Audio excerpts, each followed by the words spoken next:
სახელით ამამისაითა და ძისაითა და წმინდისა სულისაითა.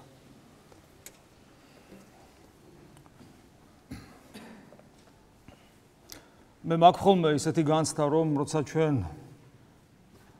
იმედია ეს განცდა ტყუილ უბრალოდ არ მაქვს, როცა ჩვენ ვსაუბრობთ გარკვეულ თემებზე, ერთმანეთს უგებთ, გვესმის ერთმანეთის. ანუ ისეთ რაღაცაზე არ ვსაუბრობთ, რაც უცხო ხილია თქვათ და პირველად გაგვიგია და არანაირი თქვათ შინაგანი მდგომარეობა, წინაპირობა ჩვენში არ არის იმისათვის, რომ თქვათ ვერ გავიგოთ, რაზეც ვსაუბრობთ. მე არ გამოვრიცხავ, რომ თქვათ ხშირად იყვნენ ადამიანები ისეთნიც, რომლებიც ამგვარ მდგომარეობაში აღმოჩნდებიან, რომ ვერ გაიგებენ, რაზე ვსაუბრობთ. თუმცა ამას შეიძლება კონდეს ობიექტური მიზეზი, ის რომ თქვათ ადამიანი ახალმოსულია, ჯერ პირველ ნაბიჯებს დგავს ეკლესიაში. თუმცა კაცმა რო თქვას ახალმოსული და დიდი ხნის მოსული, პირველი ნაბიჯების გადამდგმელი და უკვე შორს წასული, მეღიმება ამაზე, იმიტომ რომ ვინ არის ჩვენ შორის შორს წასული და ვინ იცის რაიმე და ვინ მიაღწია რაიმეს, ვის შეუძენია და ვინ წარმოადგენს რაიმეს ჩვენ შორის. ეს ყველაფერი ღიმილის მომგვრელია, რა თქმა უნდა. ალბათ უფრო აქ გარკვეულ თეორიულ ცოდნაზე არის შეიძლება საუბარი და რაღაც ფსიქოსომატურ გამოცდილებაზე. სამწუხაროდ ჩვენ რასაც ნამდვილი ქრისტიანობა ქვია, ძალიან შორს ვართ და თუ ხანდახან გვგონია ხოლმე თავი რაიმე, ეს სამწუხაროდ ხიბლის მდგომარეობაა და არც მეტი და არც ნაკლები. ესეა. თუმცა შეიძლება იყოს სუბიექტური მდგომარეობაც, როცა ადამიანი კი დადის წლობით ტაძარში, მაგრამ ის მცირეოდენი ფსიქოსომატური გამოცდილება სულიერზე არ ვსაუბრობ, ის ფსიქოსომატური მცირეოდენი გამოცდილებაც ვერ დააგროვა. უბრალოდ იმიტომ, რომ არაფერს არ ხარჯავს, იმიტომ რომ და რო არ ხარჯავს ეს გასაგებია, აქ ლოგიკა ესეთია, ჩვენ მოვდივართ რწმენაში, ეკლესიაში, იმიტომ მოვედი და იმიტომ ვირწმუნეთ ბატონო, მოდი ესე ვთქვათ, რომ ღმერთი კაია რო გწამს, იმიტომ რომ დაგეხმარება და რაღაცას მიიღებ მისგან, ჩვენ ყოველთვის ველოდებით ღმერთისაგან. ამაში თითქოს გასაკვირი არაფერია, აბა თუ ღმერთისგან არ ელოდები, ვიღაცგან უნდა ელოდებოდე ამ ქვეყანაზე, მაგრამ გვავიწყდება, რომ ჩვენ ღმერთმა მოგვავლინა ამ ქვეყანაზე არა იმიტომ, რომ მხოლოდ გლახაკის მდგომარეობაში რაიმეს ველოდებოდეთ მისგან, არამედ მოგვავლინა იმიტომ, რომ ჩვენ გავხდეთ ვითარცა ღმერთნი, ანუ მადლით ღმერთნი გავხდეთ. ღმერთი გახდა ადამიანი, იმიტომ რომ ადამიანი გახდეს ღმერთი და ეს უკვე აი ეს განაცხადი, რასაც ქრისტიანობა ამბობს, უკვე დიდი პასუხისმგებლობის წინაშე გვაყენებს და უბრალოდ დაუკმაყოფილდეთ იმით, რომ მივიღოთ, არაფერი გავცეთ. ესე ჩვენი ქრისტიანობა არ გამოვა და ამიტომ ჩვენ არ უნდა დავივიწყოთ, რომ ჩვენ აქ მარტო იმიტომ არ მოვდივართ, რომ რაიმე მივიღოთ. არამედ მეცას ვიტყვი უპირველეს ყოვლისა, იმიტომ უნდა მოვდიოდეთ, რომ რაიმე გავცეთ. გავცეთ, იმიტომ რომ სახელი დიდი გვქვია, ჩვენ ქრისტიანები გვქვია და პასუხისმგებლობა შესაბამისია და კადნიერებაცა და პრეტენზიაც, იმიტომ რომ საღვთო ბუნების თანაზიარი უნდა ვიყოთ, ამას ვკითხულობ ჩვენ წმინდა წერილში და განხრთობა, ქრისტიანობა და განხრთობა ეს სინონიმებია. და აქედან გამომდინარე, თუ ჩვენ არ დავიხარჯებით და თუ ჩვენ არ ვიქნებით იმ განწყობით, რომ აქ მოვდივართ იმისათვის, რომ რაიმე მოვიტანოთ, თავგანწირული სიყვარული, საკუთარი თავის უარყოფა, მოყვასისა და ღვთის სასარგებლოდ. უარის თქმა ძალიან ბევრ რამეზე. არა მარტო იმ 3 საათიან კომფორტზე, როცა ჩვენ შეიძლება მჯდარიყავით თბილად თქვა და გვეძინა და ასე შემდეგ. ხო, ამ ძილზე გამახსენდა, ესეა ხოლმე 9-ზე რო ვიწყებთ წირვას. თუმცა წირვა ცოტა ადრე იწყება კიდე, კვეთა იწყება უფრო ადრე, მე ვცდილობ, რომ ეს ხმამაღლა ჩატარდეს, კვეთა თქვენ გაიგონოთ. უფრო 9:30-ზეც კი იწყება, მაინც ადრე იწყება და 9-ზეც კი რო ასამაღლებელს ვამბობთ, ტაძარში ხალხი შეთხელებულად დგას და მერე ნელ-ნელა ივსება. ეს ცუდია, იმიტომ რომ თქვენ თეატრში და კინოში არ აგვიანებთ ხოლმე, მაგრამ აი წირვაზე აგვიანებთ და ჩათვლა ხო არ გვეწერება აქ, რომ აი მოვედი და ჩამეთვალა. თანამონაწილენი უნდა ვიყოთ თავიდან ბოლომდე. და ის რაც ხდება ბოლოს, იგი ბოლო არ იარსებებდა, თუ არ იქნებოდა შუა და არ იქნებოდა თავი. და თანამონაწილეობა აი ამ ყოველივეში განაპირობებს იმას, რომ ჩვენი ბოლოს თანამონაწილეც ვართ, ცოცხლი და ღვინო გარდაესახება ხორცსა და სისხლად. თუმცა ეს საიდუმლოება არ არის კიდევ ვიმეორებ ცალკე განცალკევებულად მთელი მსახურებისაგან. არამედ ეს თლიანი ერთი დიდი საიდუმლოებაა. ამიტომ ჩვენ უნდა ვემზადებოდეთ აქ წამოსასვლად არა დღეს თქვათ, უნდა გამზადებულიყავით არა დღეს მაგალითად 8 საათზე თქვათ სიტყვაზე, რომ 9-ზე აქ ყოფილიყავი, არამედ გუში, როცა უკვე 3 საათზე მწუხ ცისკრის ლოცვები დაიწყო. ესია მეტი პასუხისგებლობა გვინდა. მეტი პასუხისგებლობა, თორე ბოლოს და ბოლოს ახლა გარეგნული ქრისტიანობას როგორმე ვახერხებთ. დავდივართ პერიოდულად ახსარებებს ვამბობთ, სასიკვდილო ცოდებს ვცდილობთ რომ არ ჩავდიოდეთ და ვეზიარებით. რელიგიური გზნობებს ვიკმაყოფილებთ, მეტნაკლებად სინდისი დამშვიდებული გვაქვს. ერთი ხაისღა დაგვრჩენია, რომ მოვიდეს დრო გარდაცვალებისა და ვცხონდეთ, მაგრამ მე არ მინდა რომ ჩვენ ესე ვიყოთ დამშვიდებულნი. არც აფორიაქებულნი, მაგრამ არც დამშვიდებულნი, იმიტომ რომ ესე მარტივად არ არის საქმე, როგორც წეგან ჩამოვარაკრაკე უკაცრავად ამ სიტყვაზე, იმიტომ რომ აი ამ ჩამორაკრაკებაში ჩვენი პასუხისგებლობა არ ჩანს, იმიტომ რომ აი ამის გაკეთება, რაც მე ჩამოვთვალე, ძალიან იოლია, მაგრამ რთულია იყო ქრისტეს მოწაფე, დღეს მით უმეტეს 21 საუკუნეში. ერთ-ერთი მთავარი პრობლემა, რაც ჩვენ წინ გვიდგას მუდამ, ეს რწმენის პრობლემაა. მე მახსენდება სახარებისეული ერთ-ერთი სიუჟეტი, როდესაც ფერისვალობის მერე უფალი ჩამოდის ამ მთიდან, დახვდება მას ავადმყოფი ვაჟის შვილი თავის ვაჟთან ერთად და განკურნებას თხოვს, მოწაფეებმა იგი ვერ განკურნეს და საყვადურის კილოთის კი რო აი შენმა მოწაფეებმა ვერ განკურნეს და უფალი ხედავს, რომ მხოლოდ მიწიერი აინტერესებთ ამ ადამიანებს და არაფერი სხვა, ამიტომ საყვადურსაც კი ეუნება უფალი, როდემდე ვიყავ თქვენთან და ვიდრემდე თავს ვიდებდე თქვენსას. და მე რწმენაზე რო ეკითხება ამ კაცის სიტყვები, თითოეული ჩვენთაგანისათვის გულის ფიცარზე გამოსაწერია, სამწუხაროდ, სასიხარულოდ არა, ბრწამს იგი ამბობს ესეთ რამეს და მე იქვე პატიოსნად აღიარებს, შეეწია ურწმუნოებასაც ჩემს. ჩვენ გვწამს ღმერთი, როცა გეკითხებიან, ჩვენ ესე ვპასუხობთ და ამაში გარკვეული სიმართლე ალბათ არის, მაგრამ უფრო მეტი სიმართლე იქნებოდა თუ ჩვენ ვიტყოდით, გვწამს, უფალო შეეწია ჩემს ურწმუნოებას, იმიტომ რომ სამწუხაროდ ჩვენი რწმენა გამოუცდელი რწმენაა.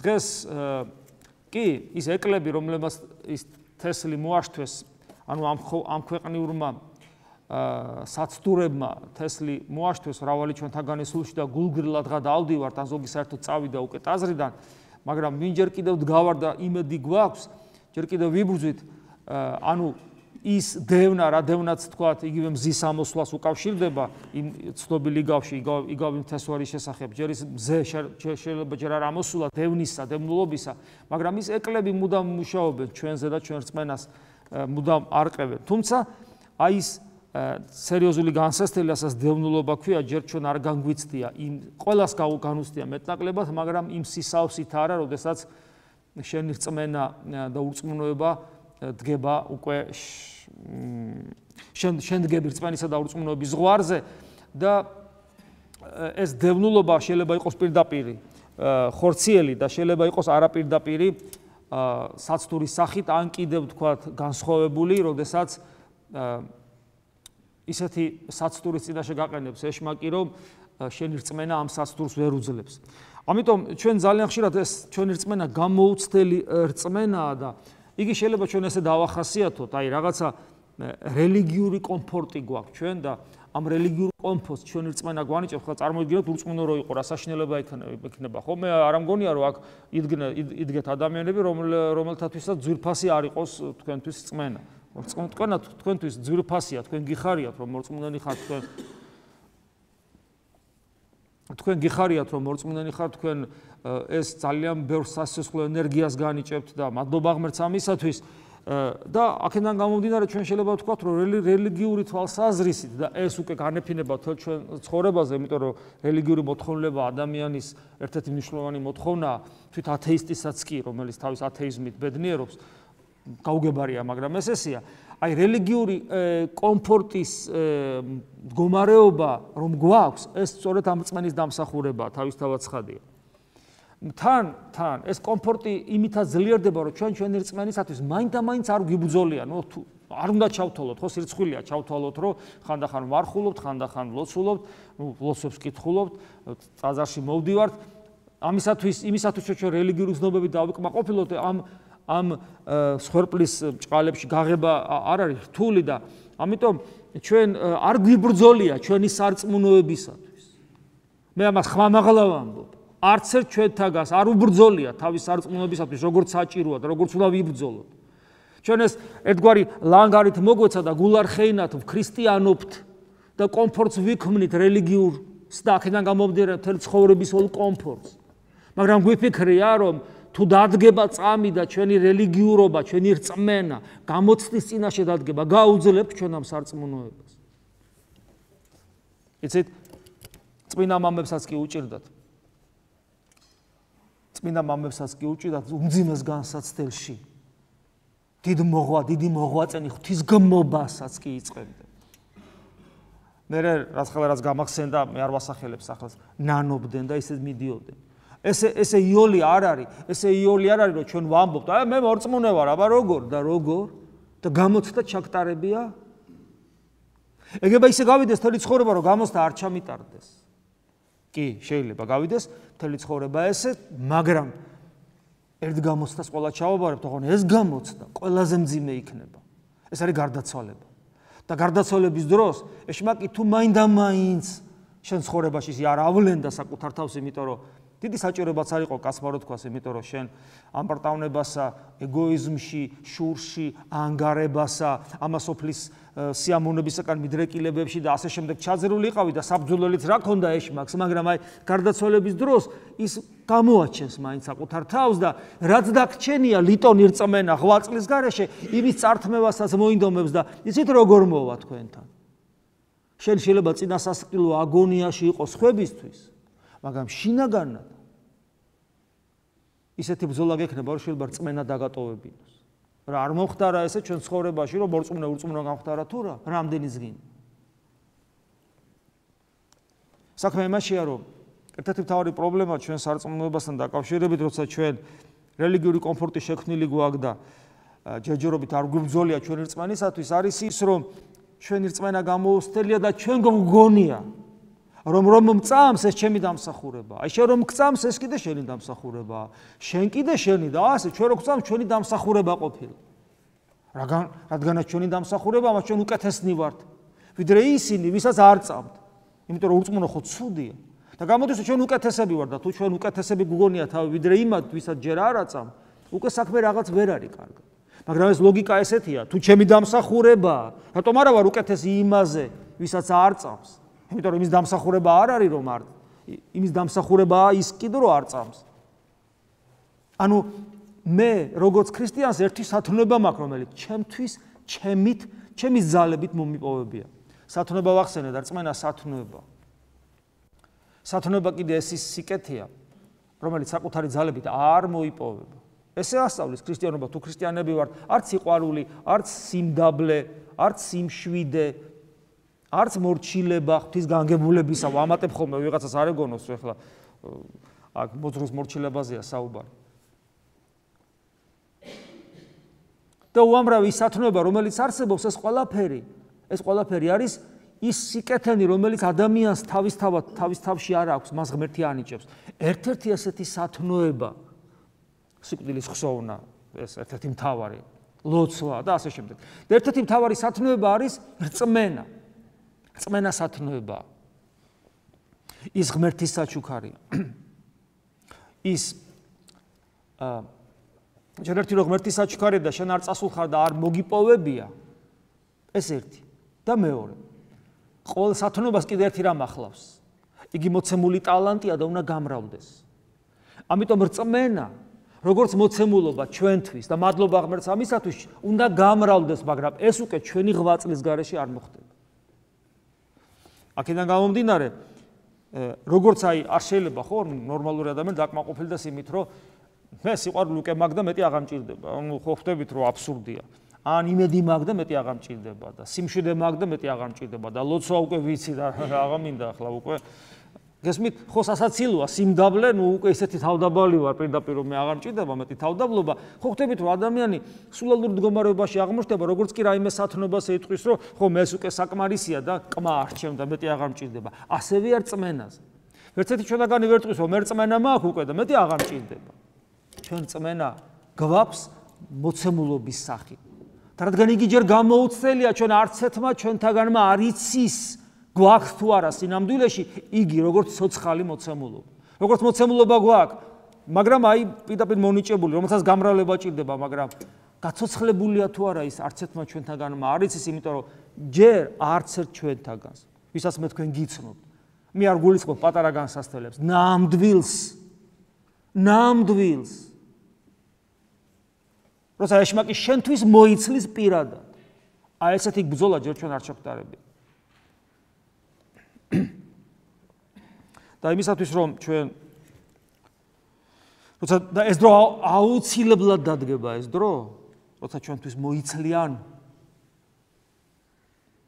ის ციური ძალები, ცისქვეშეთის დაცემული ანგელოზები,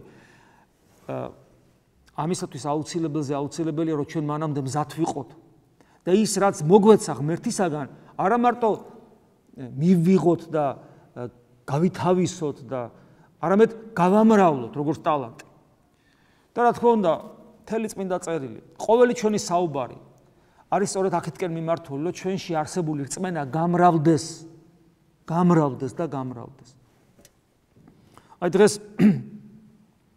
ერთ-ერთი პავლე მოციქულის ერთ-ერთი ეპისტოლე, რომელიც დღეს ამოკითხული იქნა. ნახეთ როგორ ამბობს პავლე მოციქული, ეს გალატელთა მიმართ მე-6 ეპისტოლე მე-6 თავია.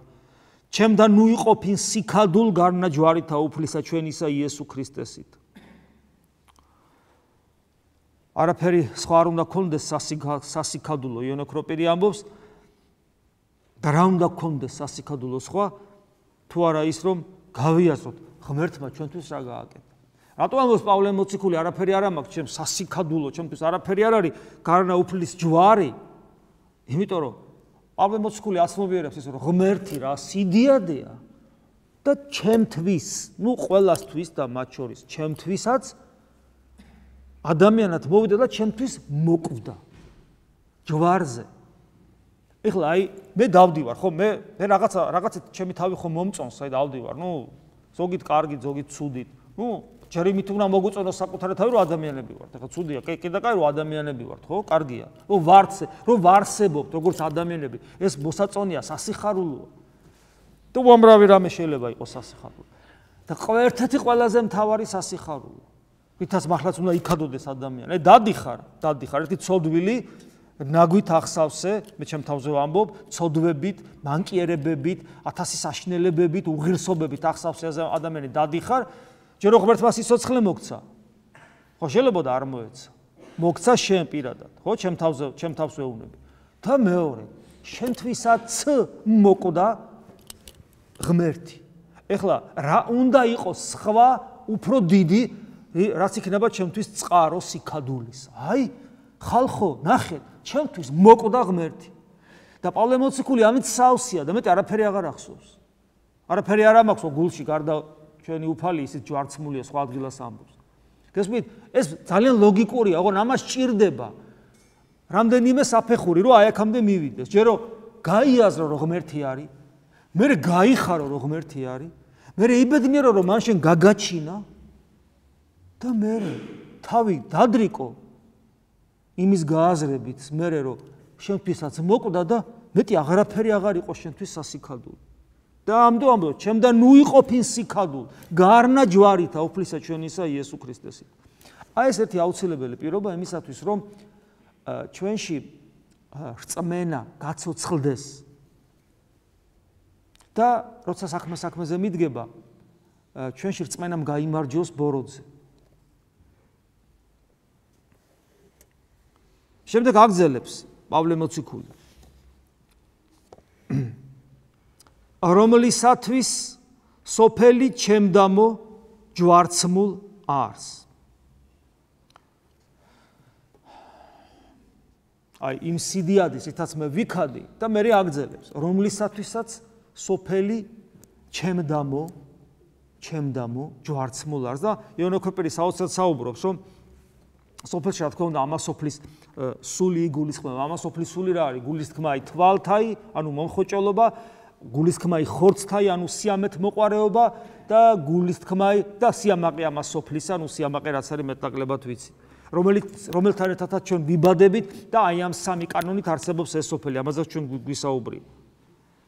და ეს სოფელი, რომელიც აი ამ უბედური კანონებით არსებობს, ჩემთვის, პავლე მოციქული ამბობს, ჩემთვის მკვდარია. მოკვდა ჩემთვის. და რა თქმა უნდა, ქრისტიანი ესეთი უნდა იყოს. ყოველივე მკვდარია ჩემთვის. და რას ნიშნავს მკვდარია? ანუ ეს იგი არსებობს, მაგრამ თითქოს არ არსებობს. ანუ არსებობს, მაგრამ იგი ბედნიერების მომტანი ჩემთვის არ არის. ეს ლოგიკაც ჩვენთვის გასაგები უნდა იყოს, იმიტომ რომ ჩვენ ძალიან კარგად ვიცით, ერთ-ერთი სათნოება რაც არის ადამიანს, ყოველთვის უნდა ახსოვდეს თავის გარდაცვალება. თუ კი რაიმე მოგწონს აქ, თუ კი რაიმე მიგაჩნია, რომ ის შენ გახარებს, გაბედნიერებს ამ სოფელში. აუცილებლად წაგერთმევა შენი გარდაცვალებისთანავე, ცოტა ადრე, რა თქმა უნდა. სასიკვდილო აგონიაში და სარეცელზე, სასიკვდილო სარეცელზე წაგერთმევა აუცილებლად. ის რაც თან შეიძლება მოხდეს არა 100 წლის მერე მაინდა-მაინც, არამედ აი ზუსტად ამ საღამოს. რადგან ეს წაგერთმევა, ამიტომ ბუნებრივია და ლოგიკურია, რომ ეს ყველაფერი შენთვის მკვდარია. არაფერს არ ნიშნავს. მაგ პავლე მოციქულის სიტყვები, მაგ და თითქოს არა მაგ. რას ნიშნავს თითქოს არა მაგ? აი მაგ და თითქოს არა მაგ. აი ბევრი რამე გაქვთ ახლა თქვენ მაგალითად, რომელიც თითქოს არა გაქვთ. მაგალითად ახლა უკაცრავად, ყველა თქვენთან ყველას ფეხსაცმელი გაცვიათ. აბა წირვის განმავლობაში ვინ ფიქრობდა ფეხსაცმელზე, რომელიც ვისაც არ უჭერდა რა თქმა უნდა. ხო არ ფიქრობდით ფეხსაცმელზე არავინ? იმედი მაქვს ახლა არ გადამრიოთ, აქ მაინც ვერ დაგინახავდათ ვერავინ, ხო ისე. გაქვთ, მაგრამ აი 3 საათი თითქოს არ აქონიათ ეგ ფეხსაცმელი. აი ესე პროგრესი მაქვს, კვირი ჯაგრის ვახნებდი, ფეხსაცმელზე გადავედი. გაქვთ, თითქოს არა გაქვთ. და თქვენ გონიათ ფეხსაცმელზე უკეთესია სახლი, მანქანა, ტანსაცმელი, თანამდებობა, ფული და ასე შემდეგ. ისინი გასაგებია ხორცი გვასხია, უფალი ამიტომ ამბობს, რომ მე ვიცი თქვენ რა გჭირდება. გვეძლება ღვთისაგან მადლობა ღმერთს, რაც გვეძლება, რაც არ გვეძლება ამაზეც მადლობა ღმერთს. მაგრამ აი გაქვს, მაგრამ თითქოს არა გაქვს. იმიტომ რომ ამას მნიშვნელობა თუ აქ 3 საათის განმავლობაში, როცა ცდილობ ღმერთთან იყო ფეხსაცმელს, რაც ამდა ლამაზად ჩაიცვი, დღეს არა აქვს მნიშვნელობა. წარმოგიდგენიათ რომ გარდაიცვლები რა მნიშვნელობა თქმა ფეხსაცმელს? არაფერი. ასე რომ ესეც მნიშვნელოვანია ძალიან. მაგრამ შემდეგ იონე ოქროპირი ამბობს, რომ ეს არ არისო თითქოს საკმარისი. პრინციპში საკმარისი იქნებოდა, ხო, მაგრამ არა, იონე ოქროპირი ამბობს, პავლე მოციქული ამატებს. და მე სოფლის, ანუ სოფელი ჩემდამო ჯვარცმულ არს და მე სოფლისა ჯვარცმულვა. და რაც ნიშნავს იმას, რომ მარტო ეს სოფელი კი არ არისო ჩემთვის მკვდარი. არამედ მეც მკვდარი ვარო მისთვის. ეს ცით რას ნიშნავს? ეს ნიშნავს იმას, რომ ამ სოფელს ჩემი ცდუნება რო უნდა, ვერ მაცდუნებს. იმიტომ რომ მე მკვდარი ვარ მისთვის. აი უნდა რომ აქედან მომიდგება, იქიდან მომიდგება. აბა ეხლა ესე, აბა ეხლა ისე. ვერ მაცდუნა, იმიტომ რომ მკვდარი ვარ მისთვის. ცოცხალი ვარ ღვთის წინაშე, მაგრამ მისთვის მკვდარი ვარ და იფიქრე მკვდარია კაცო ეს კაცი გაანებე თავი. იმიტომ რომ ვერაფრით ვერ ვაცდუნეთ ეს ადამიანი. და მე იონე ოქროპირი დაამატებს, რომ არაფერიაო ამგვარ სიკვდილზე უფრო დიდი ნეტარება. იმიტომ რომ მე რომ ბიოლოგიური სიკვდილი მოვა და მას ეშმაკი მოყვება, რომ აი ეს ყველაფერი შეხო მიწებებული ხარ ამ მიწიერზე და უნდა წაგართვას. მკვდარი დახვდები, გამიგე რა შეასაკ. მკვდარი დახვდები. და მას უნდა რომ შეგებრძოლოს და ერთ-ერთი მთავარი იარაღი რომ გებრძვის და რწმენაში მე დაგიწყებს ჭიდაობას რწმენის საკითხებში და რწმენის წართვება მოუნდება, ერთ-ერთი მთავარი იარაღი ისა რომ შენ გეშინია. გეშინია სიკვდილის, გეშინია ამ ქვეყნიურის დატოვების. მიჯაჭვული ხარ. გიყვარს, გენატრება, ბედნიერობ და უცებ ამას გართმევს და გკლავს. და რომ მოვა და მკვდარი დახვდები. ამ ქვეყნიური თვალსაზრისით ვერაფერს ვეღარ გიშვება. ვერაფერს ვეღარ გიშვება. აბსოლუტურად დაცული ხარ ეშმაკისაგან. აი ამას ამბობს პავლე მოციქული და ამას განმარტავს წმინდა იონე ოქროპირი. ეს არის აუცილებელი პირობა იმისა, რომ ჩვენი რწმენა იყოს მტკიცე. იმიტომ რომ ჩვენი რწმენა არა მსოფლიური, არა ქვეყნიური. ჩვენ ზეცის მოქალაქენი ვართ. ჩვენ ეს არ უნდა დაგვავიწყდეს არასოდეს. თუ ადამიანი რომელიც დაივიწყებს, რომ ზეცის მოქალაქეა, ერთ წამსაც კი რომ დაივიწყებს, იმ ერთ წამს ის ქრისტიანი არ არის და თუ ესეთი წამები ბევრი აქვს, მაშინ ბევრი წამი არ არის ქრისტიანი და თუ ესეთი წამები გაერთიანდება, მთელი დღე გამოვა. და თუ გამოვა მთელი დღე, რა გარანტია გაქვს, რომ არ გამოვა კვირა, თვე, წლები და ასე შემდეგ. ჩვენ ზეცის მოქალაქენი ვართ. და აი პავლე მოციქულის ამ სიტყვების მე იონე ოქროპირი ესეთ რამეს ამბობს, რომ არავინ იფიქროსო, რომ პავლე მოციქული ამას რო ამბობს, ეს მისთვის ცარიელი სიტყვებიაო. და იმიტომ რომ პავლე მოციქული შემდგომში აგრძელებს, ისევ გალატელთან მიმართ არის, რა თქმა უნდა. რამე თუ მე და ეხლა რაც თქვა პავლე მოციქულმა ამ სოფლისა და ჯვარცმასთან დაკავშირებით, მე აგრძელებს, რამე თუ მე საწრეტელნი, ანუ ჭრილობანი იგი უფლისა იესუისნი ხორცთა შინა ჩემთა მიტვირთა. პავლე მოციქული აი ამ სიტყვებს აწეღამ თქვი ადასტურებს თავის ცხოვრების წესით. და რა ცხოვრების წესია ეს? ქრისტეს ჭრილობებს ატარებს. რას ნიშნავს ქრისტეს ჭრილობებს ატარებს? ქრისტეს ტკივილების თანაგამცდელია ქრისტესთან ერთად მისივე ტკივილების. ანუ ეს არის იგი არის იოანესავით გოლგოთამდე ერთგული უფლის. ესეთია პავლე მოციქული. პავლე მოციქულმა თავის ცხოვრებით დაადასტურა ეს. თავის სიკვდილით დაადასტურა ეს. თავის სიყვარულით დაადასტურა ეს და საერთოდ სიყვარულს თავგანწირვა ახლავს, რა თქმა უნდა. სიყვარული თავგანწირვა იმ გაგებითაც, რომ შენ ცხოვრობ სხვისთვის და ეს არის ცუდი სიტყვა ეს მოდელი, ხო, რომელიც შემოგთავაზა უფალმა როცა შეგვუქმნა სამყარო ჩვენ. ანუ სამყარო შექმნა ისეთად, რომ სამყარო რაღაცნაირად მას ასახავს თავის თავში. და ღმერთი ხშირად გვითხოვს როგორია, ხო? მამა არ ცხოვრობს თავისთვის. მამა ცხოვრობს ძისა და სულიწმინდისათვის და ძე კიდე მამისათვის და სულიწმინდისათვის და სულიწმინდა ღმერთი ცხოვრობს მამა ღმერთისა და ძე ღმერთისათვის. და როცა შეგვუქმნა ჩვენ ადამიანები, ჩვენში ეს პოტენცია დევს. რომ სიყვარული ნიშნავს და ამიტომ ღმერთი იწოდება სიყვარულად და სიყვარული ნიშნავს რომ შენი ინდივიდუალურობის გნებავთ განადგურების ხარჯზე იზრდები პიროვნულად და თავისუფლდები პიროვნულად. ინდივიდუალურობა შენში თითქოს იდრგუნება ბოლომდე, იმიტომ რომ შენ თავს წირავს სხვა პიროვნებას, მაგრამ ამასობაში ეს შენ გძენს სრულ პიროვნულ თავისუფლებას და ამით ემსგავსები ღმერთს. ესია მამასთან, ესია ძესთან, ესია სულიწმინდასთან, ესე უნდა იყოს ჩვენთან, ანუ სიყვარული თავგანწირვას, თავისთავად ცხადია, გულისხმობს და შეიძლება ითქვას, სიყვარული თავგანწირვის გარეშე სიყვარული არ არის. გარკვეულწილად ის სინონიმებიც კი. მაგრამ ამ სოფელში სიყვარულს მარტო თავგანწირვა არ ახლავს. ამ სოფელში სიყვარულს ახლავს ტანჯვაც. ეხლა ყოვლადწმინდა სამებაში გესმით, რომ ტანჯვა არ არის. მაგრამ ამ სოფელში რატომ არის ტანჯვა? რატომ არ არის მარტო ცხოვრება სხვისთვის და რატომ ახლავს ამას ტანჯვა? იმიტომ რომ ეს სოფელია თვითონ ესეთი. ეს სოფელი იწყებს შენს ტანჯვას. აი მაგალითად, მე თუ ჩემს ინდივიდუალურობას შევწირავ სხვა ადამიანს, ხო? და ამ რითაც მე ჩემ პიროვნულ თავისუფლებას მოვიპოვებ, იმიტომ რომ ჩემთვის არაფერი ჩემთვის თქვა თუ მივახსენ იმ მდგომარეობას, რომ ნებისმიერი რამე არაფერი არ არის, მათ შორის ჩემი ბიოლოგიური სიცოცხლე. რა თქმა უნდა, ჩემი პიროვნული თავისუფლებაა სრული. ესე ცხოვრობდნენ დიდი ადამიანები, ესე ცხოვრობენ წმინდანები. მაგრამ რა თქმა უნდა, ამას უკვე წინააღმდეგობას უწევს. ეგოიზმი, შური, ანგარება, სიამეთ მოყვარეობა და ასე შემდეგ, სიამაყე და ასე შემდეგ, ეს ყველაფერი წინააღმდეგობას უწევს ამასოფლის სულით, წინააღმდეგობას უწევს ეშმაკიც და იწყება ტანჯვა.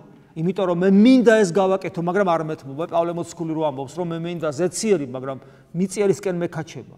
ერთი მინდა და მეორეს ვაკეთებ. მიწიერი მინდა და ზეციერი მინდა და მიწიერს ვაკეთებ. აი ეს პრობლემა ყველა ადამიანს უდგას. ამის კლასიკური მაგალითი არის, რა თქმა უნდა, ოჯახის წევრების შორის ურთიერთობა, რომლებიც თეორიულად და იდეაში განსაკუთრებით ცოლ-ქმარი იგულისხმება, მე უკვე შვილების და ასე შემდეგ. იდეაში რა თქმა უნდა, აბა კითხე რომელიმეს კარგ ოჯახს გულისხმობ, ხა ნორმალურ ტრადიციულ, აი ქართულ მამა-პაპურ ოჯახს. რომელიმეს კითხე, მზად არის ყველასთვის თავი გაწიროს. არ დაფიქრდება. ექსტრემალურ სიტუაციაში ეგეც გააკეთოს, მაგრამ ყოველდღიურობაში ნახეთ. ერთმანეთს კი არ წირავენ თავს, ერთმანეთს კარგად მოიხმარენ და ჭამენ და ღრნიან ერთმანეთს და ანადგურებენ ერთმანეთს. რატომ ხდება ეს? იმიტომ რომ საქმეზე რომ სიტყვით კი მაგრები ვარ, საქმეზე რომ მიდგება. ძალიან გვიჭირს თავგანწირო. ამიტომ ოჯახი რომელიც უნდა იყოს სიყვარულის აკადემია და 60 დედამიწაზე ხშირად ჯოჯოხეთის წყაროთ იქცევა. ესე ხომ არის? არა, თქვენთან არა, რა თქმა უნდა, საერთოდ ვამბობ. ამიტომ ეს ძალიან მნიშვნელოვანია, რომ ეს გვახსოვდეს, რომ სიყვარულს თავგანწირვასთან ერთად, რომელიც ბუნებრივია, ეს ახლავს სიყვარულს და ეს ბედნიერების მომტანია, ახლავს ტანჯვად. ტანჯვაც ამას ოფლის გამო. ამიტომაც არის პავლე მოციქული იტანჯება და ვისგან იტანჯება? ქრისტე კი არ ტანჯავს. უფალი პავლე მოციქულს უყვარს ქრისტე და მოყვასი და ეკლესია და ცდილობს თავი გაწიროს მისთვის. და რა თქმა უნდა ღმერთი არ ტანჯავს. ვინ ტანჯავს? აი ამ სიყვარულის გამო. თავგანწირული ნამდვილი სიყვარულის გამო მას ტანჯავს ეს სოფელი.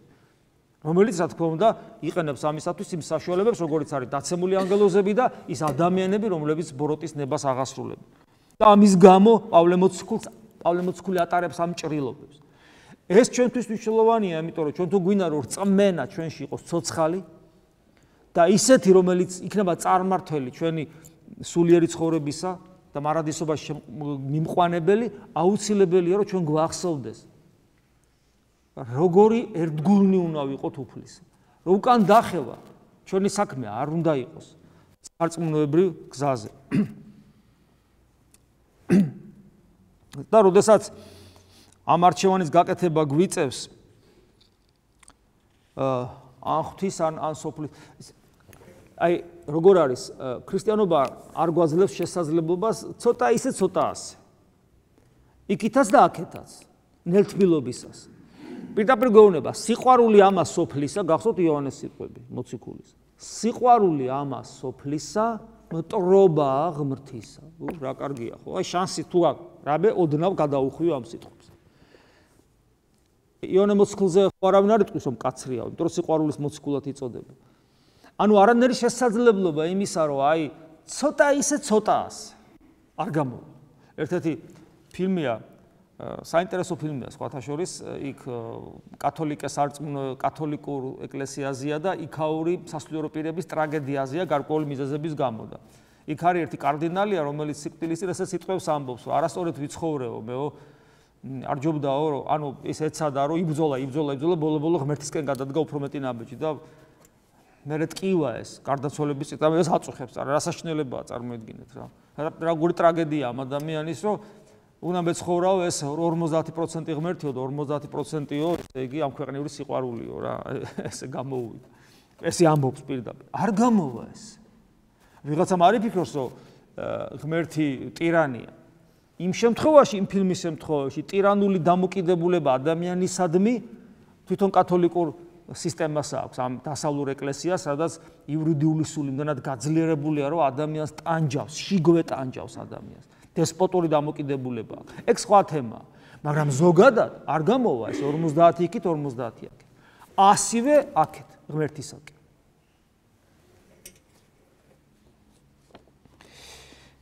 და თუ მაინც ადამიანი იტყვისო ცოტა იქით, ცოტა აქეთ, ეს ღმერთის უარყოფაა.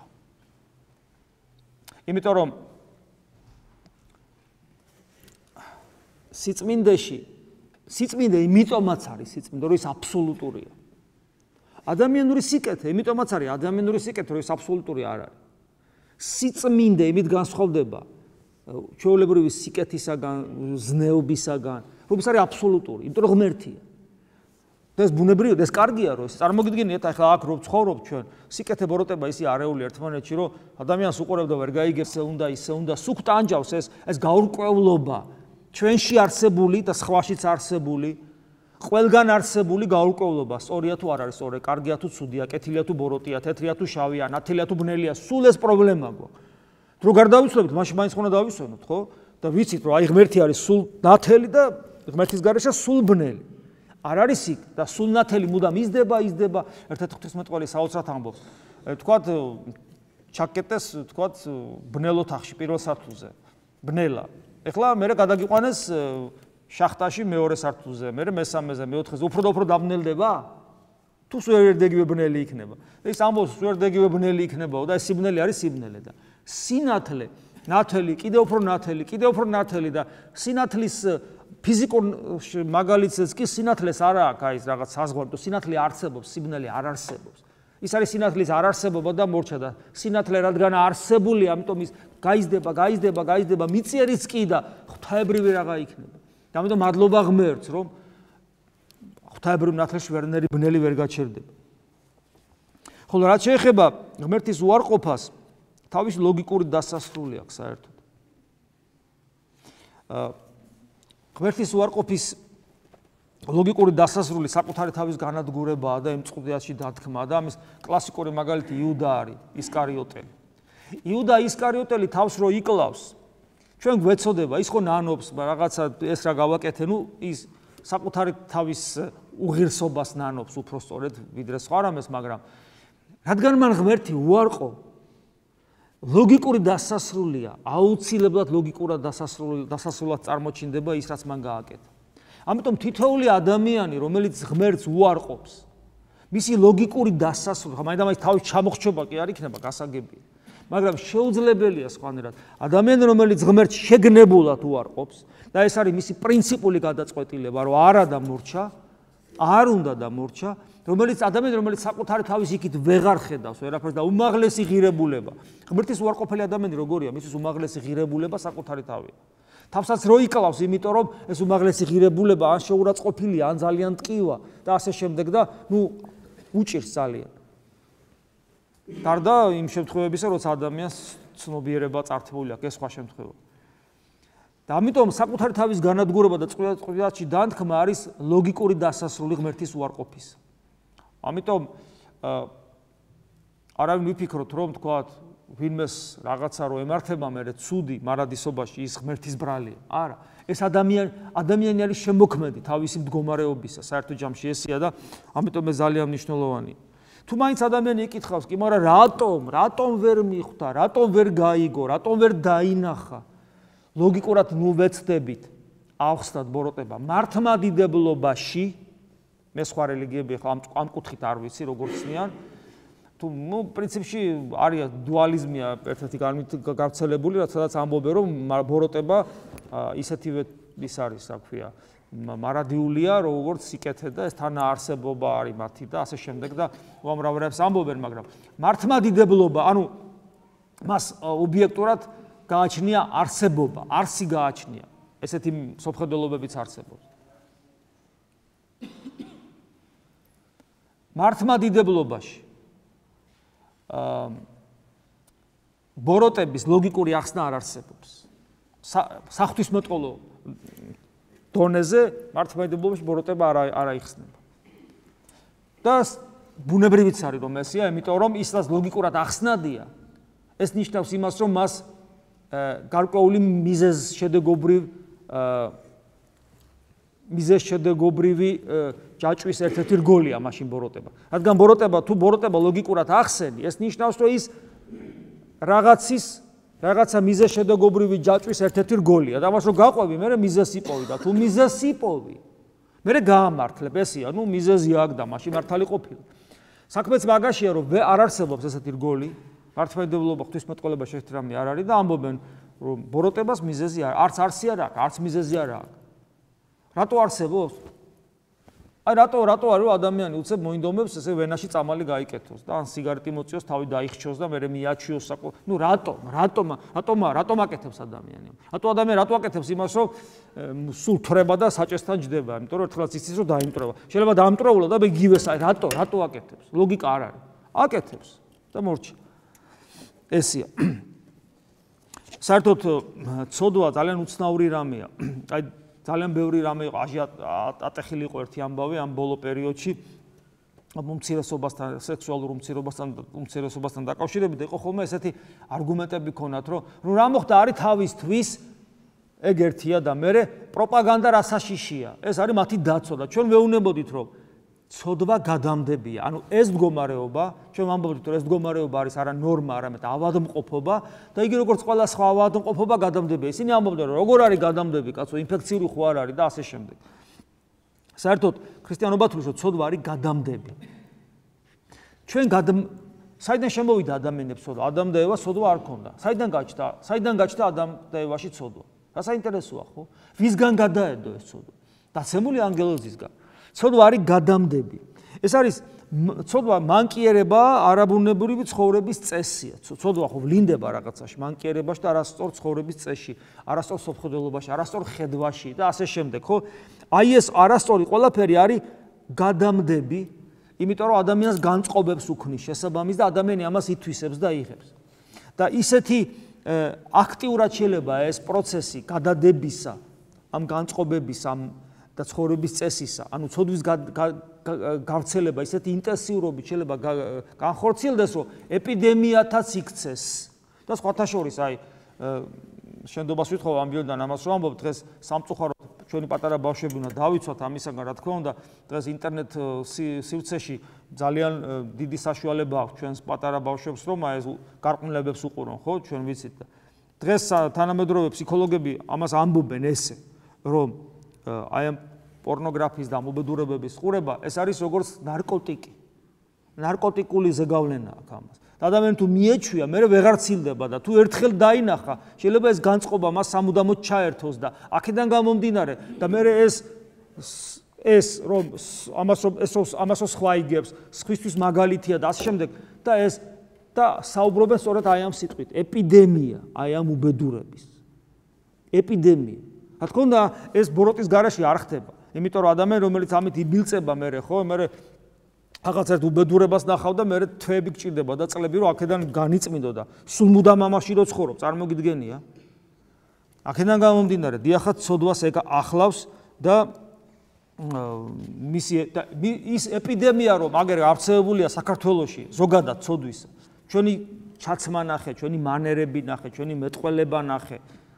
ხო? აი საკუთარი დედის გინება, ხო? თავში მოვიდოდა კაც, ქართველ კაცზე 25 წლის წინ, 30 წლის წინ, 40 წლის წინ. და რატო ხდება ეს? რატო გადაედოთ ეს ერთმანეთს? და მართლაც ეპიდემია არ არის და ყველაფერში გავიხედოთ. ანუ ეს პრობლემა რეალურად არსებობს და აქედან გამომდინარე ეს ყველაფერი იმდენად ძლიერად აზიანებს ჩვენ სულს, რომ მე ადამიანს რომელსაც უნდა რომ წმენაში მოვიდეს, კი მოდის, კი იწყებს. მაგრამ აი ამ გაბინძურებულ სულს რომ მოერიო. იცით როგორი თავგანწირული ბრძოლაა საჭირო. იმიტომ რომ შმაკი ესე ადულად აღარ გთმობს და შენი ბუნება უკვე აი უბედურებასთან შეზავებულია და ერთ და იგივე. შენ არა მარტო დაიბადე ცოდვიანი მიდრეკილებებით, არამედ შენი ცოდვიანი მიდრეკილებების სრული რეალიზება მოახდინა. ახლა არ გინდა ამისგან განთავისვა, აქედან უნდა გამოხვიდე. და ის არ დაგთმობს, იმიტომ რომ ის არის აგრესიული. და რადგან იქ შმაკი დგას გონიერი, მიზანმიმართული, გეგმის მიხედვით მოქმედი, გაიძვერა, მზაკვარი, შენზე 1000-ჯერ უფრო ჭკვიანი და ბრძოლაში გამოცდილი. და ამას უპირისპირებ რა, ნელთბილ ზერელე ქრისტიანობას. სიცილით კვდება, დაქცინის. თუ გინდა ყოველ დღეზე არის, დაქცინის. და მე უკვე ჩვენ სულიერ ცხოვრებაში ვიწყებთ რა სულიერ ცხოვრებას, მე ვაწყდებით ძალიან ხშირად და ჩვენ საერთოდ ჩვენ ცხოვრებაში ვაწყდებით ისეთ პერიოდულად და ძალიან ხშირადად ისეთ მდგომარეობებს, როგორიც არის თქვა დეპრესია, სასოწარკვეთილება, მწუხარება, მოწყინება, ვის არ გამოუცდია ეს სულიერ ცხოვრებაში. თქვენ იმიტომ გარბი ხართ ხშირად ეკლესიიდან და იმიტომ წყვეთ სულიერ ცხოვრებას და ეძლევით რას? გართობას, დროსტარებას, სასმელს, თამბაქოს, ჭორაობას, განკითხვას. ჩვეულებრივი ტიპიური საერო არა ეკლესიური ურწმუნო ადამიანი რო ცხოვრობს, იმ ცხოვრებას ირგებთ, იმ ცხოვრებაში ისვენებთ იმ ცხოვრებაში ღმერთისგან. იმიტომ რომ აქ რო ხართ, გეწყებათ აი ეს დეპრესია, სასწარკვეთილება, მწუხარება, მოწყინება, მრისხანება, აგრესია, შური, ეგოიზმი, ანგარება, დაუსრულებლივ. ამიტომ განიკითხავ, ამიტომ ვერ ლოცულობ, ამიტომ გვეზდება ეს ყველაფერი. და არ და გვავიწყდება, რომ ეს ყველაფერი რო გჭირს, კი არ უნდა გაიქცე აქედან. ფერიგით აქ ხარისხიანად უნდა იყო და გაიაზრო, რომ ამგვარი მდგომარეობის მიზეზი, იცით რაში მდგომარეობს, რომ ჩვენ ცხოვრების საზრის აქ ვართ, აქ. მაგრამ მიუხედავად ამისა, ცხოვრების საზრისის ბედნიერების მიზეზს კვლავ ამ სოფელში, ამ სოფლის სიამოვნებაში ხედავთ და ვეძებთ კიდევაც. სანამ ჩვენი ბედნიერების წყარო და ცხოვრების საზრისი ამ სოფელშია. აი, სანამ ბედნიერი ხარ იმით, რომ აი ამას შეიძენ, ამას მიაღწევ, ამას გააკეთებ. ამით ახარ ავსებული, სულ გინდა რაღაცა. გესმით, ყოველთვის ადამიანს ამ სოფელში რაღაცა უნდა. მაგრამ ყოველთვის ჩვენი შესაძლებლობები და ჩვენი მიღწევები ყოველთვის ჩამორჩება იმას, რაც გვინდა. ყოველთვის ესე არ არსებობს, აი მილიარდელი რო იყო. მილიარდელი რო იყო, მაინც შენ გექნება რაღაცა მიზნები, რომელსაც ვერ ახორციელებ, მიუხედავად იმისა, რომ მილიარდელი ხარ. ეს მდგომარეობა არ იცვლება იმის მიხედვით, გლახაკი ხარ, აი რომელიც ქუჩაში დგახარ და პულს ითხოვ, რომ ამით გადარჩე, თუ მილიარდელი ხარ, სულ ერთია ყოველთვის შენი ამ ქვეყნიური მისწრაფებები და შესაბამისად ამ ესე იგი რეალობები, რომელიც განახორციელე, ჩამორჩება ერთმანეთს. ჩამორჩება. აი ეს დიაპაზონი ჩამორჩენისა. იწვევს იმ უბედურებას, რაც ჩამოვთვალე, დეპრესია, სასწარკვეთილება, მწუხარება, მოწყინება, მრისხანება, აგრესია, შური, ეგოიზმი, ანგარება, ამას იწვევს. აბა რა ვქნა ადამიანი იკითხავს? რა უნდა ქნა და არ გქონდეს მიზანი. რაც გაქვს, კი ბატონო, განავითარებ, აღწევ, მაგრამ კიდევ ვიმეორებ, აი ფეხსაცმლის მაგალითი მოგიტანეთ, ხო? ეს ყველაფერი შენთვის არ უნდა იყოს ბედნიერების წყარო და ცხოვრების საზრისი. ეს არის რაღაც თოხნი რა, მოკლედ რა, თოხნი. ხუთჯერ მოიქნებ თოხს თუ 10ჯერ და ხუთი კაკალი ლობი ვამოვა თუ 6, ამას არ აქვს შენთვის პრინციპი მნიშვნელობა. ნუ შენ შრომობ და აკეთებ. შენ მოვალეობას აკეთებ სოციუმში. მორჩა, შენი ცხოვრების საზრისი ეს არ არის და მიზანი, ამიტომ აი დაუკმაყოფილებლობის განცდა არ გტანჯავს და ამიტომ არ ხდები აგრესიული, დეპრესიული, მწუხარებაში, შურიანი და ასე შემდეგ. ამიტომ სანამ ჩვენს აი ვართ რა ქრისტიანები, სანამ ეს უბედურებები გვაწუხებს და აი რაც ჩამოვთვალე, გახსოვდეთ, თქვენ ჯერ კიდევ მიზნები ამ სოფელში გაქვთ. ცხოვრების საზრისი თქვენი ქრისტე ჯერ არ გამხდარა, ჯერ სხვა რამეა თქვენი ცხოვრების საზრისი. და ამ დროს პავლე მოციქული გვეუბნება, რომ რამე თუ მთავარია ქრისტე იესუის მიერ რა არის მთავარი? ახალი დაბადებული, ისევ გალატელთა მიმართ ეპისტოლე. ახალი, ანუ თქვენ ახალი დაბადებული, მთავარი იცით რა არისო, თქვენ ახალი ადამიანები ხართ. და რაოდენი წესსა ამაზე დაეგნენ, მშვიდობა იმაძედა და წყალობა, და რომელიც გააცნობიერებს, რომ ახალი ადამიანი, ანუ ქრისტესია, მასზე არის ყოველგვარი მშვიდობა და ღვთისწყალობა. და მათ შორის ამ წყალობაში შედის ამ ქვეყნიური საჭიროებანი მოცემული ღვთისაგან, იმიტომ რომ ღმერთმა იცის, რომ ხორცი გვასხია, მაგრამ კიდევ ვიმეორებ, თავარი არის ჩვენი დამოკიდებულება იყოს სწორი. რა გვინდა, რა გვჭირდება? საერთოდ ეს ძალიან მნიშვნელოვანი კითხვაა, იმიტომ რომ ძალიან ხშირად ქრისტიანს ძალიან ჭირდება ცოდვა, აი ენატრება. ზოგს თამბაქო უნდა, ზოგს დალევა უნდა, ზოგს თამაში უნდა, ზოგს უაზრო დროსტარება უნდა, ზოგს ჭორაობა უნდა, უაზრო, უსაგნო და ასე შემდეგ. აინტერესებს ეს ყველაფერი ადამიანს. ხშირად რაღაცა გაინტერესებს და გინდა დაფიქრდე ეს რა არის ახლა? ეს ხო არა, სულიწონება შესამჭირდება. აბა რა არის მაგალითად? რას წარმოადგენს? და ლაპარაკობ იმაზე, რაც ცოდვას ქმნის, ანუ რაც შენსა და ღმერთს უადგება. და ჩვენ უნდა გავაცნობიეროთ რა გვინდა, რა გვჭირდება, რისკენ ვისწრაფით, რას ვეძებთ. ქრისტიანი მუდამ ყველა საქმესა და მდგომარეობაში მოუკლებლივ, ეხლა ეს სიტყვები ჩემი არც ერთი არ არის. ქრისტიანი ყველა საქმესა და მდგომარეობაში მოუკლებლივ, სულის მდუღარებით და სიხარულით, აი სამი რამ ჩამოთვალე პავლე მოციქულის სიტყვებიდან გამომდინარე, ქრისტესკენ უნდა მიისწრაფოდეს. ჩემი სიტყვები არ არის. ქრისტიანი ყოველთვის და ყველა მდგომარეობაში მოუკლებლივ, სულის მდუღარებით და სიხარულით ქრისტესკენ უნდა მიისწრაფოდეს. მასთან ურთიერთობას უნდა ეძებდეს. ზოგს არ მოსწონს ეს სიტყვა უნდა. ეხლა რა ვქნა, უნდას ამოვიღებ, მაგრამ მაშინ ესე ვთქვათ, როგორ ავთქვათ? ქრისტიანი პავლე მოციქული ამბობს, ესე ამბობს, რომ მოუკლებლივ ილოცვიდეთ, სულით დუღარენი იყვენით და მარადის გიხაროდან. ესე იგი ქრისტიანი უნდა, ისევ აქავართ, მოუკლებლივ, სულის დუღარებით და სიხარულით ქრისტესკენ უნდა მიისწრაფოდეს. მასთან ურთიერთობას უნდა ეძებდეს. და კითხვა დავსვათ და თუ ესეთნი ვიქნებით. ნუ თუ ეს ჩვენს ცხოვრებაში, საქმეში, სიტყვაში, გულის სიტყვაში, მზერაში, მიმიკაში, ცხოვრების გზაში, ადამიანებთან ურთიერთობაში, ღმერთთან ურთიერთობაში, ღვთისმსახურებას გულისხმობ. ღვთისმსახურებას, ღმერთთან ურთიერთობაში, ღვთისმსახურებას, როცა მე მღვდელს არ შეიძლება დამავიწყდეს ქრისტე. რატომ არისო? ძალიან ხშირად, აი მე წეგან ვახსენე, ხო? აბას კიდე ჩამოგითვლით, საქმეში, სიტყვაში, გული. ჩვენ ხშირად, ჩვენ შეიძლება ჩვენი დღე ისე გავიდეს, რომ ჩვენ ცხოვრებაში არ გამოჩნდეს, რომ ჩვენ ქრისტიანები ვართ. მღვდელი, რომელიც პირდაპირ ვალდებულია, მისიონერი იყოს ყოველ წამს. შეიძლება თქვით, სასულიერო პირი გამოვიდეს მოხსენებით და ქრისტეს საერთოდ არ ახსენოს. და რატომ? მაშინ კითხვა ესე დავსვათ. მოუკლებლივ ილოცვიდეთო გვეუბნება პავლე მოციქული და სულ უნდა გვახსოვდეს ეს. წარმოიდგინეთ ადამიანის სული, რომელიც სულ მუდამ სუნთქავს. უფალო იესო ქრისტე შემიწყალე მე. უფალო იესო ქრისტე შემიწყალე მე. სულ ამით ცხოვრობს.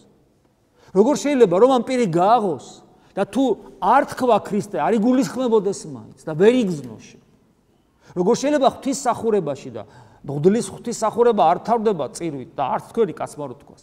როგორ შეიძლება რომ ჩვენ ცხოვრებაში მუდამ არ ვლინდებოდეს და თუ არ ვლინდება, ეს ხომ ნიშნავს იმას, რომ ჩვენი მოუკლებელი სულის დუღარება და ესე იგი სიხარული არ აგვაქვს ყოველთვის უფალთან ურთიერთობაში. და თუ გვაქვს, მაშინ კვლავ გრძელდება. ჩვენ ცხოვრებაში, ანუ საქმეში, სიტყვაში, გულის სიტყვაში, მზერაში, მიმიკაში, ცხოვრების გზაში, ადამიანებთან ურთიერთობაში, ღმერთთან ურთიერთობაში. ჩვენს მშობლობაში, შვილობაში, მეუღლეობაში, მეგობრობაში, მოქალაქეობაში, სოციალურ თუ პროფესიულ მსახურებაში, როგორ შეიძლება ეს ყველაფერი არ გამოვლინდეს. თუ ქრისტესი ხარ და თუ სული ქრისტესი გაქვს, ყველაფერში გამოვლინდება ეს. და თუ ყველაფერში გამოვლინდება, მაშინ ნამდვილი ქრისტიანები ვიქნები. და მაშინ ჩვენს გარშემო სამყარო განათდება და განათლდება. და ჩვენს გარშემო ათასები ცხოვნდებიან. და თუ ესე არ არის, მაშინ ჩვენი სარწმუნოებრივი საქმე თლად კარგად ვერ არის. ამიტომ კიდევ ერთხელ შემიძლია ვთქვა იმ ავადმყოფი ბიჭის მამასთან ერთად. გწამს რომ შემეკითხებიან. მე ვეტყვი მწამს. და იქვე სინდისიერად დავაყოლებ. უფალო შეეწიეთ ჩემს ურწმუნოებას. სხვანაირად ძალიან გამიჭირდება. შეგვიწყალე უფალო, ამინ. მადლი უფლისა ჩვენისა იესო ქრისტეს და სიყვარული ღმრთისა და მამის და ზიარება სულისა წმინდისა იყოს თქვენ ყოველთა თანა. ამინ.